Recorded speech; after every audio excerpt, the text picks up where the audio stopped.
Welcome to the Mamas at Work podcast with your host, me, Heather Rose. I'm so excited you're here and I hope you're ready to learn because I have some amazing women coming on to this podcast to talk all about entrepreneurship and being a mom and how we handle it all and juggle it all and maybe even balance. I love to talk about people's passions and find out what makes them excited about what they do and hopefully help the rest of us feel not so alone. So let's get going. Hello, everybody, and welcome back to the Mamas at Work podcast with your host, Heather Rose. I have with me today August Ellwyn, and she is a children's author. And she has a lot of books that I was just reading about, and I'm really excited to kind of get into that. But first, she told me that Ellwyn Autumn is actually her pen name, and I think that's such a beautiful name. And so I want to find out, where did you come up with that? And say hi, too. Hi, everybody. Well, I was writing, I call it my never-ending story because I just can't seem to finish it, and it just gets longer. But I was researching names for one of the characters, and I came across Ellwyn, and I'm like, oh, I kind of like that name.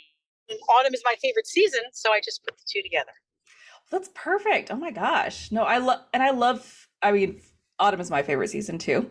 And so I'm very excited about what's coming up. It's still, I live in Colorado, so it's still every once in a while it'll go down to 60s and then it goes back up to 80s for a while. Yeah, that's been happening here too. Really? So, yeah, I was in the 60s this morning. Now it's 81. So yeah. But we're getting there. It's getting closer. Yeah, and then you have to make it right. And then we'll be complaining that it's too cold. Exactly. It's just the cycle of the year, right? It's just what we do. Yeah. We follow the season. Exactly. So thank you so much for being on here. I'm so glad you're able to get on the podcast. But I just want to know, your story, kind of how you got to where you are and what got you into writing as well. Well, I started writing when I was 7. I had to do a book report. My son is not doing too well. And I got the book report. I was super excited because I thought I was going to be able to write my own story. Yeah. And then when I got home, my mom was like, no, that's not how it works. You have to read a book, write about it. And I was really disappointed and kind of angry. No. So what's the point? Yeah, I still don't like book reports. So then after that, I just started, writing my own stories and then, just storytelling in general, because I was still little. So I was playing a lot and making up my own stuff. Yeah. That's really cool. Thanks. Yeah. No, that's fantastic. So the books that you talked to me about were the Kris Kringle's Cops. Right. Yeah. How did that start? And what even is that? I'm really excited to learn about that. It is a story about how Santa's elves are like the FBI. And I drew inspiration from that when my son was little. I used to tell him and his friends that I was an agent for Santa's Secret Service. No. So, right, because in the book, anybody could be an agent. The principal's an agent, the mom. The only people who aren't are the grandfather and the dad. But every other adult that the main character knows, she finds out that they're an agent.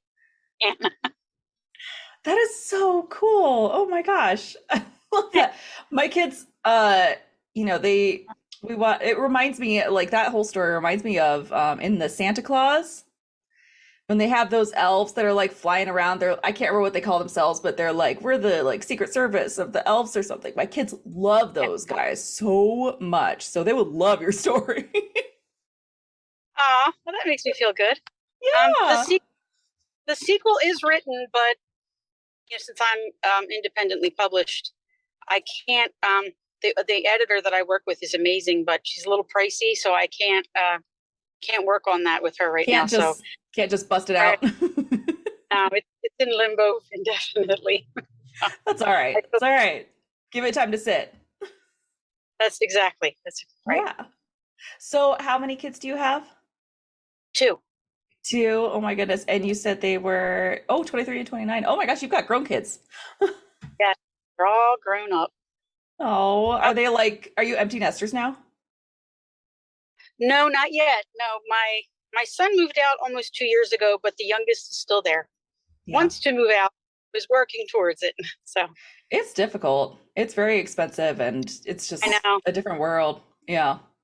people are outbidding each other, and even for apartments, I'm like, that's insanity. It's ridiculous. It's really a shame because, young Yeah. people, they want to get out on their own, but Yeah. every time you look around, something's making it impossible. Right? Well, and I think it's really hard because that's something that, that we're learning about now, and it's not something that we can really like 100% prepare them for, because when they're younger, we don't know what the economic situation is going to be when they're older. So it's not like you can be like, it's not like I don't know if you've had these instances, but where the older generations are like, well, this is how you get a house because this is how I did it when I was younger. Yeah. And it's like, it doesn't really work that way anymore. And it's changed even so much as from when we were, just first getting apartments and houses. And like, so you don't really know like how to how to help them kind of grow into that. Well, how old are your children? They're 8 and 9, so I've got a while. I have little ones. Little ones, yeah. So yeah, I've got a while until they're thinking about learning or buying houses. But yeah, it's just kind of I feel like it's an interesting time to be a parent. Well, and what makes you say that? Well, obviously, since I have an 8-year-old and a 9-year-old, I know everything about parenting. So Yeah. No, I don't know. I guess every time is an interesting time to be a parent, but like there's so much going on in the world right now, and there's so much upheaval in like every aspect of life that it's for myself, I feel that upheaval. So to help my kid, I guess maybe it's a good thing that I feel it, because then I can kind of help my kids go through it as well. Yeah. I feel like when my kids were younger, their problems were easier. Bigger kids mean bigger problems, and Yep. That's what I've it doesn't heard. get easy. Yeah, I didn't realize that until my kids got older, and I was like, wow, I can't put a Band-Aid on this. I can't kiss and make it better. This Right. really sucks. Yeah.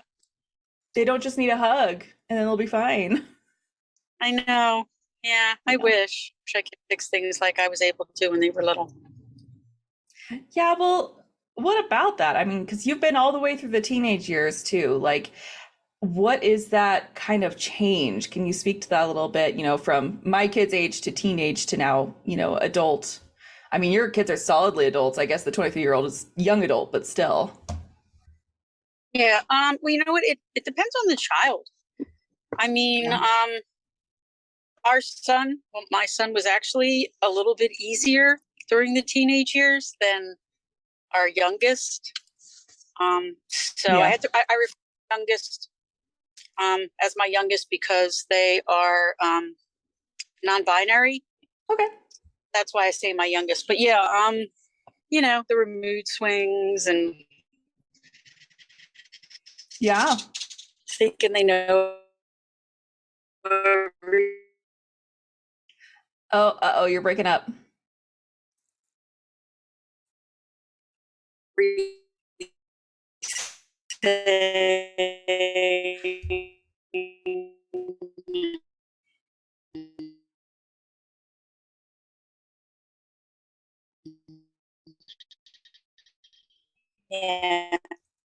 Yeah. Now I can better? now I can hear your audio better. Yeah. Might have lost me. Wait, I use the red one. Sorry about that. No, don't worry. Well, yeah, and so talking about, thinking they know everything. Can you still hear me? Hello? Yes. Can you hear me? Hello? Yes. Oh, okay. Yes. I'm sorry about that. Don't worry about it. We're good. That's what post-production is for. We're good. I was going to say, you can edit all of this out, right? Yeah. Sound like flawless. Smooth sailing. Right. Yeah. So, it's like every other teen. There were some. I mean, actually, things were kind of pretty good with my kids when they were teenagers, and it was wonderful when they graduated from high school. because it was like you just got to see the person that they turned into, and so you get everything back. Like all those hours you spend reading books and whatever other crazy stuff you do, just to get them to have fun and learn what they need to learn. So those were like two of the I guess the proudest day. I mean, I have lots of them, but those are the two that like stand out. When they finished high school, just watching them. Yeah. No, that's so great. So, my audience is like young mothers. So do you have any like advice or something like that because we're kind of in the weeds of that younger, like you said, the problems get harder, but when you're in this young, it feels like, oh gosh, when is there a way out? And to kind of see that light at the end of the tunnel, like, is there a way to still really connect with our kids while we're realizing that, they are going to grow up and become their own person one day? Well, I'm a Head Start teacher, so I teach 3 and 4-year-olds, so I'm still around the little ones. Yeah. And I think the best way to connect with kids is you just listen to them. Yeah. You actually talk to them like they're a person, because they are. Yeah. They're little people. You just listen to what they're talking about, and you meet them at their level. You meet them where they are. If they like cars, you talk about cars. You play with cars. If they like to draw, get them a sketchbook and markers and paint, and just paint with them. Just do things together. And a really good way to bond with little kids is to read books. Right. And develop the vocabulary and the language, and develop the love of reading. Oh, no, just a lot of kids who are read to by their parents, they develop a love of reading because there's that emotion attached to it. Just the emotion, the love of sitting with their parent, over a book, bonding. Right. Instead of just being told they need to read something. So it's more of a chore than fun. Right. And I mean, it's even good to read to kids even when they get older. Yeah. Yeah. Like, just read a chapter book together. Each take a paragraph, or you can each take a chapter or page. Right. No, I remember doing that a lot with my parents when I was younger. You read through like all the Lord of the Rings, which like takes forever, but we would actually read it out loud when I was a teenager. Right. And it was a blast. And oh, wow. Yeah, I loved it. And I grew up with that love for reading. It's continued ever since. And I think that's a really important thing to instill in kids. Yeah, definitely. I mean, reading is the foundation for everything. I mean, you have to be able to read. Right. To math, learn. To do science, to do history. Literacy is, it all overlaps. Yeah. All right. So it's still cutting out in and out a little bit. So I'm going to cut this a little short. But I would love to have you back on. Okay. Maybe we'll both try to figure out a time that works great for you. But I want you to tell everybody like where they can find you, where they can find your books. I mean, Christmas is coming up, so.